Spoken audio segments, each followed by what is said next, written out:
Čau! Šodien atkal HHL 9. sezonas 12. diena.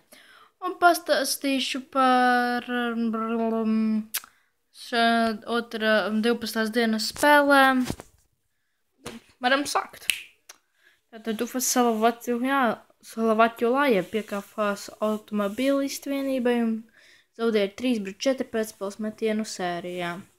Neuzņēskas Metalurga piedzīvoja sauso zaudējumu Ritvaislavas Lokomotīva ar 1-0. Un Maskavas reģiona Vitjaz uzvarēja zaudēja Omskas Amangarnam ar 2-3. Maskavas Dinamo pieveica Sibīru ar 4-1 un izcīnīja 3 punktus. Un Sanktpēterburgas uzvarēja ar pārliecinošu uzvaru 5-1 Toljatti Ladu, un Zagrebas Medveščak piedzīvoja sauso zaudējumu pret Maskavas Sportak vienību. Paskatīsimies, kāda situācija pēc 12. dienas.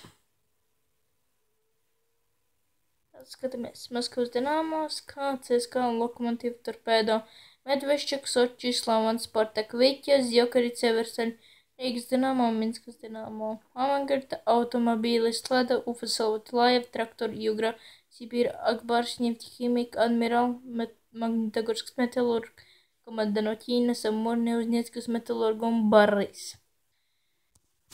Nu, tas būtu viss šajā video. Gaidi manus nākamos video.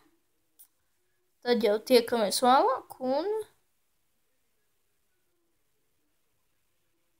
tas būtu viss. Labi, tad jau par Rīgas Dinamo skatīties viņu spēles. Tā.